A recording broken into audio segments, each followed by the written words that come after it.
Black Chalk is a film about a woman with Down syndrome who writes on the wall with black chalk a daily list of activities to organize her life. The inspiration came when I saw that actually the main actress, who is one of my best friends, we were born in the same place at the same time with a few hours apart, and we grew up together. Um, the inspiration arrived when, in the middle of the pandemic, when I saw an image of her writing a daily list of the activities to organize her life. I start creating this piece and I mixed my life with her life, basically. Because that woman you see in this, you have seen in the screen is basically myself. And I decided to paint the walls because that's a game I used to play when I was a child with her. I'm still doing that. This is not my studio. This is a friend's house.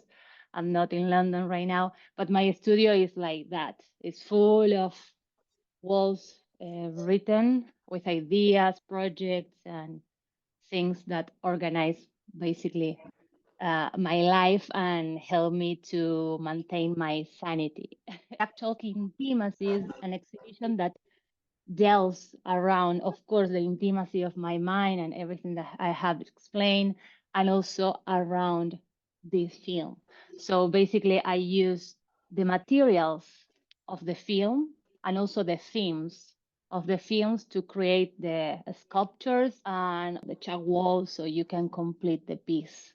I work with sounds because I have another way to process sounds from most people. I experience sounds color synesthesia. Don't know if you know what is that, where certain sounds, it could be music, a word, whatever, just a sound, make you see colors. But also, I literally can work 10 hours straight ahead in my films or my artistic projects in the same posture without even a stop, and I can not listen anything when I'm in that situation. But anything is anything, not even a whisper of air. It's like I am in a capsule working and playing. I'm not suffering, it's just that I'm absorbed. But then suddenly a tiny imperceptible sound crash into my mind and blows me away. That's happened since I was a little girl. So when I create my films, I always try to be as honest as possible in terms of that because it's part of myself. I cannot separate art from life, and I don't want to do like properly the sound. You know what I mean? Like the sound of a film. The sound is the way I listen, and that's it. So maybe sometimes it's a bit uncomfortable for some people, but I want to be as honest as possible with myself and then with the audience as a consequence. And also there is something, just to finish, about sounds that when you have a close up of a sound, for example, when she's touching herself and you can hear the sound she's listening, there is something about the intimacy of the sound that is like you can delve into her intimacy, you can feel her secrets, you know? And that's something that really touched me in my daily life and when I'm creating.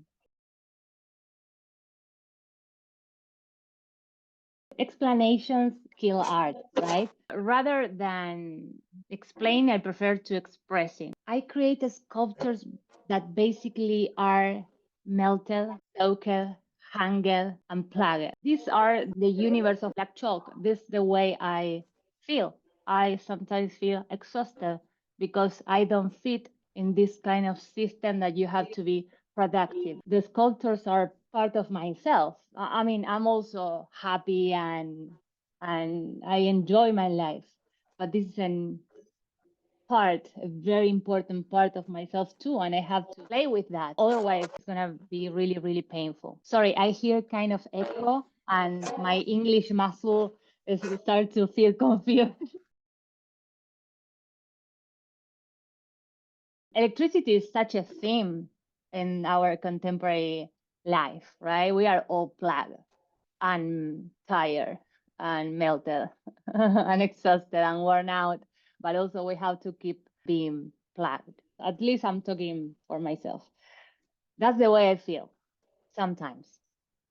Not today.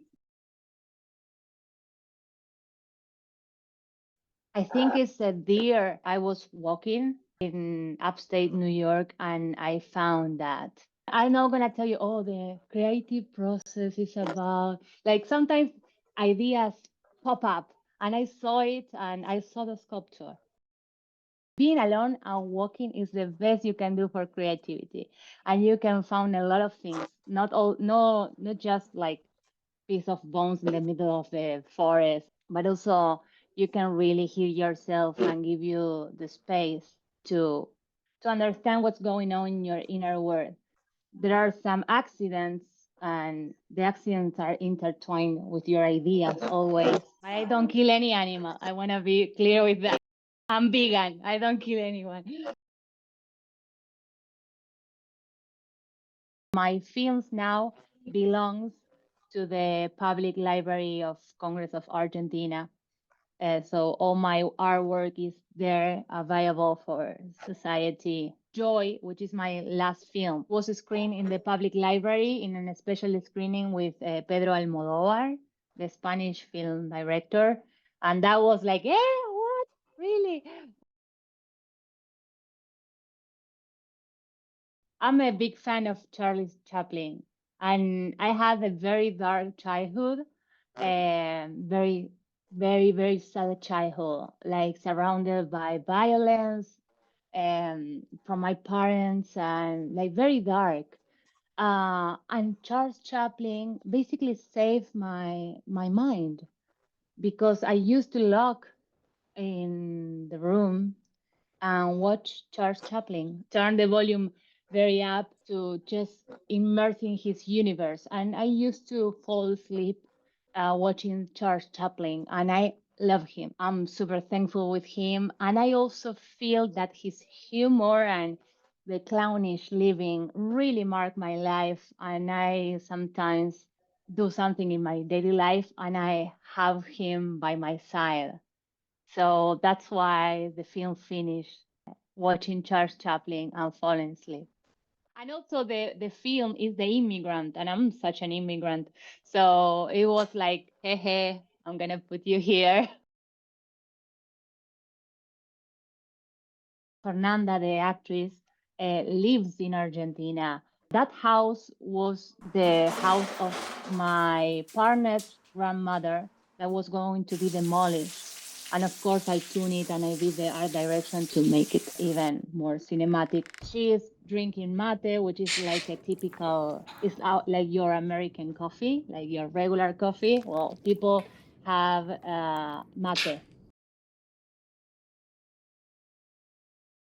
Thank you for coming over. I'm sorry I couldn't attend, but I'm really thankful with you, of course, and also with the gallery, because it's really hard to find producers or an art gallery or museum or whatever that let you play with freedom and don't try to guide your work.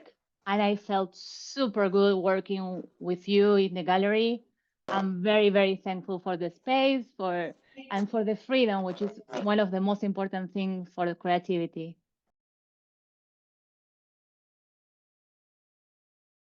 Ta-da! That's it.